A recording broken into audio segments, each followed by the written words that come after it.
നന്മയുടെ സഹോദരന്മാരിലേക്ക്, നന്മയുടെ ആളുകളിലേക്ക് അടുക്കുക, തിന്മയുടെ ആളുകളിൽ നിന്നും വിട്ടു നിൽക്കുക.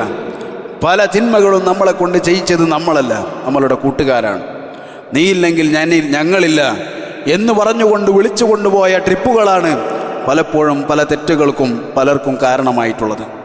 അതുപോലെ തന്നെ ഏതൊക്കെ കാര്യങ്ങൾ, തിന്മകൾ നീയില്ലെങ്കിലില്ല എന്ന് പറഞ്ഞുകൊണ്ട് വിളിച്ചു കൊണ്ടുപോയ സന്ദർഭങ്ങളിലാണ് ആ തിന്മകൾ നമ്മൾ ചെയ്യേണ്ടി വന്നിട്ടുള്ളത്.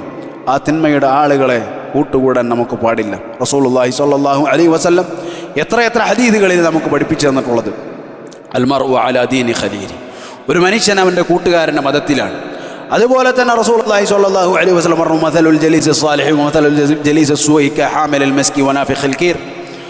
നല്ല കൂട്ടുകാരൻ്റെയും കൂടെയിരുപ്പുകാരൻ്റെയും മോശം കൂട്ടുകാരൻ്റെയും കൂടെയിരുപ്പുകാരൻ്റെയും ഉപമ സുഗന്ധ വ്യാപാരിയുടെയും അതുപോലെ തന്നെ ഉലയിലൂതുന്ന, അതായത് തട്ടാൻ ഇരുമ്പ് പണി നടത്തുന്ന ആളുടെയും ഉപമയാണ്.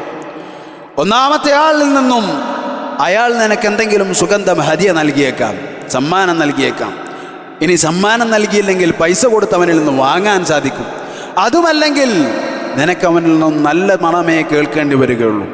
എന്നാൽ തട്ടാനെ സംബന്ധിച്ചിടത്തോളം ഒരിക്കലും ഈ ജോലിയെ കുറ്റം പറഞ്ഞതില്ല, മറിച്ച് ആ കാര്യത്തെ റസൂൽ സല്ലല്ലാഹു അലൈഹി വസല്ലം ഉപമിക്കുകയാണ്. എന്താണത്?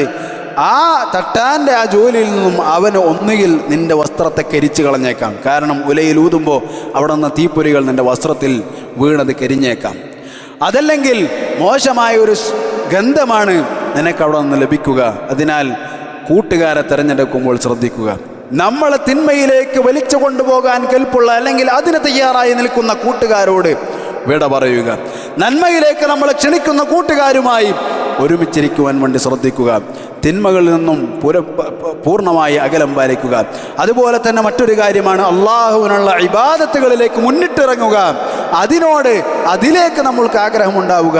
ഇതൊക്കെ തിന്മകൾ പൊറുക്കപ്പെട്ട നല്ല ഒരു മനുഷ്യൻ്റെ ശുദ്ധമായ ഹൃദയമുള്ള ഒരു വ്യക്തിയുടെ അടയാളങ്ങളാണ്. സഹോദരങ്ങളെ, ഈ അടയാളങ്ങളിൽ നമ്മൾ ഉണ്ടാകണം. അള്ളാഹു സുബ്ഹാനഹു വ തആല തൗഫീഖ് നൽകുമാറാകട്ടെ.